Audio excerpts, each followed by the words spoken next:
I went on the fire department the 1st of April, 1960. And at that time, it was all black firehouse. And I'm the last living fireman that worked at all black firehouse. And they integrated in January 1966.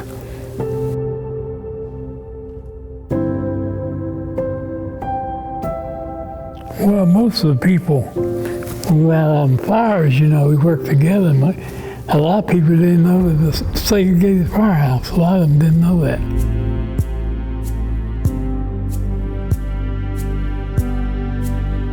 Well, it took us longer because there was more white firehouses, you know.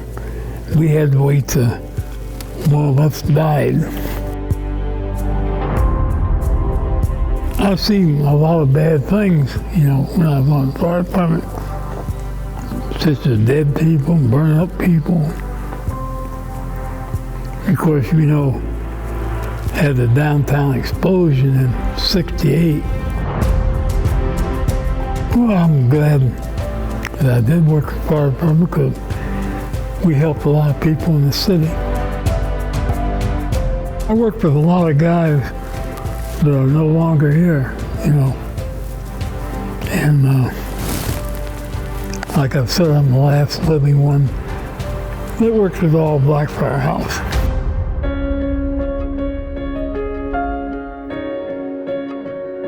When I come on the fire department, we just had integrated the fire department probably 2 years.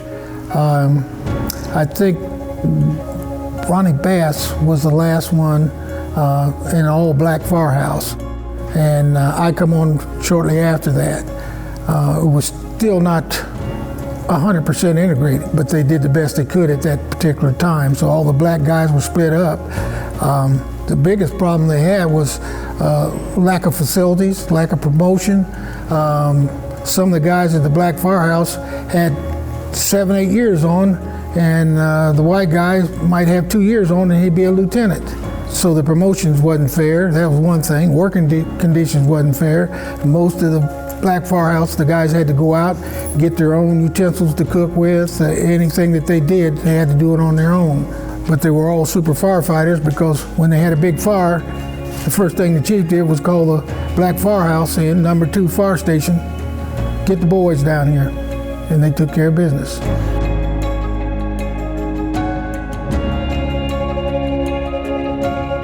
I thought I made a mistake coming on the fire department because 2 months after I was on, they had the downtown explosion. And I said, oh Lord, what am I in for now? And it was 3 days before I ever got to go home after that explosion. But that particular year, I think the Richmond Fire Department had more serious fires than they had in the history of the Richmond Fire Department.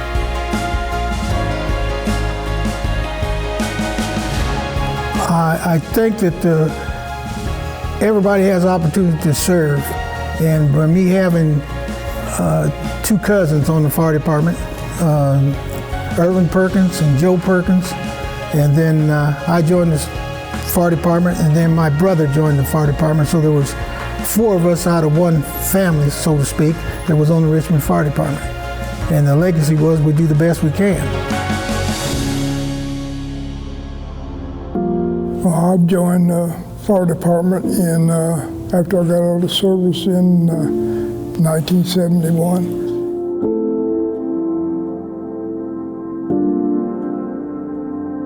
I think most of them were good. Members I had of the fire department.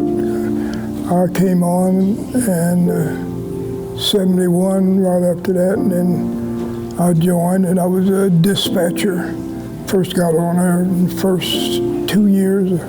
I was dispatched for the fire department, and then I went online after that.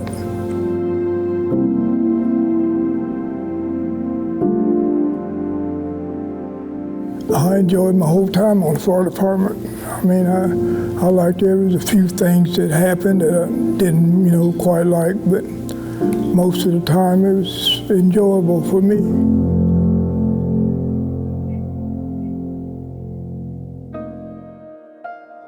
Lived on North 10th Street for many, many, many years, even purchased the house from my father later on in life.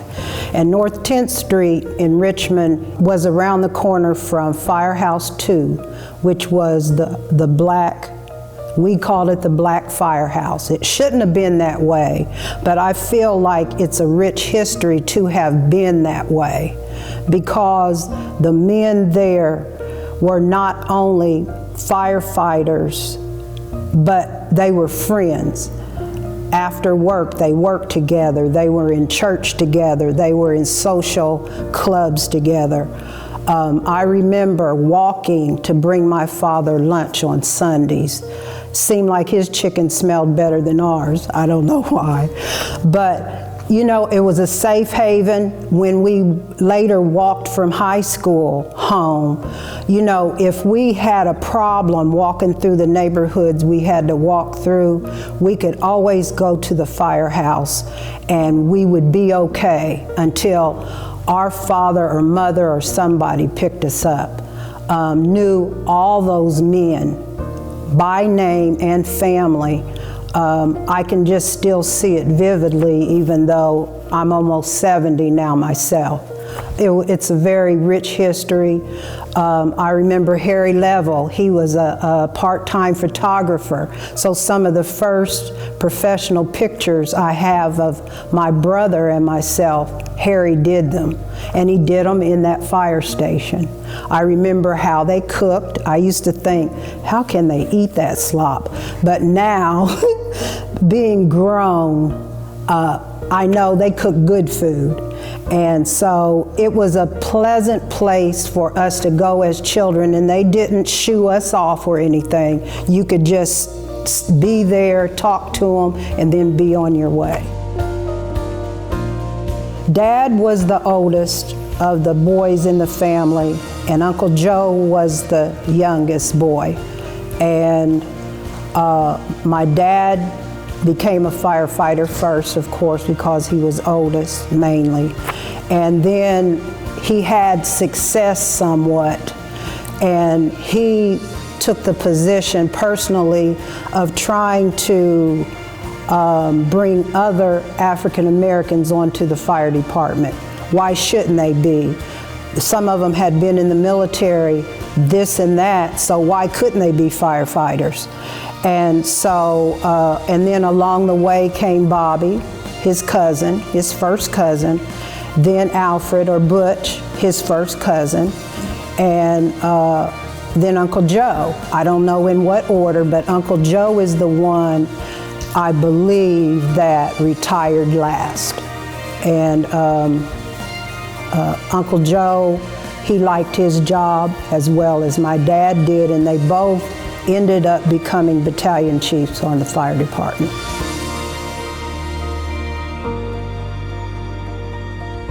We didn't really recognize that the fire station was segregated. I didn't really know segregation until I got to high school, which would have been in the late 60s. This is a picture of, you've already interviewed Alfred and Robert. Their last name is Bowen, but their mother was a Perkins. My Uncle Joe and my father Irvin are surrounded by their grandmother Maud, and these all four men were her grandsons. And in any society, you know, that would be, you could be prideful of that, but in a small town like Richmond, knowing its history, this is monumental to me.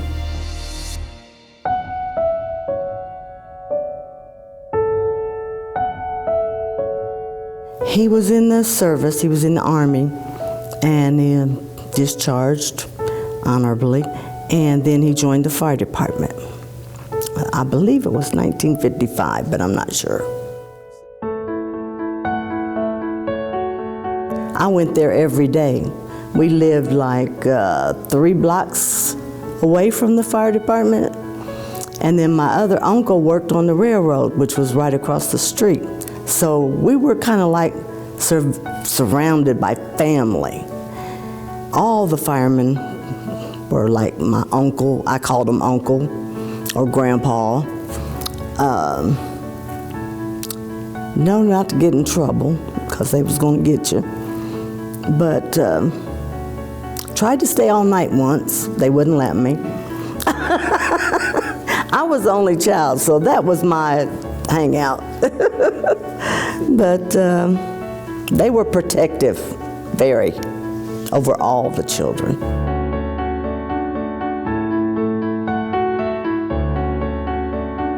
When he retired, he was assistant chief. He was chief for a little while, like 30 days. First and only black chief. He was the first black to go integrate with the whites into a different fire station. I believe it was number 5's on Northwest 5th. We never had problems that I can recall. We thought we were prepared for there to be trouble, but there wasn't. Everything went smooth and they became best friends, and always were from that day on. The fire downtown, the explosion, it was on a Saturday. I can remember it very vividly. I was sitting on the steps putting my shoes on. I got my allowance on Saturday, so I was going downtown to spend my money. I heard the big boom, seen the smoke, and we like, okay, there's a fire, so I'm going anyway to see what's going on.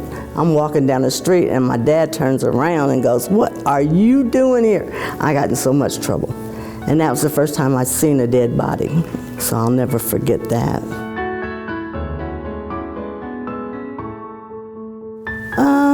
That he did a lot of first, and he was very community-oriented.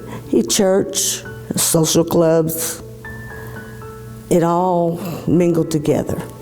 And they were always trying to help each other to climb that ladder.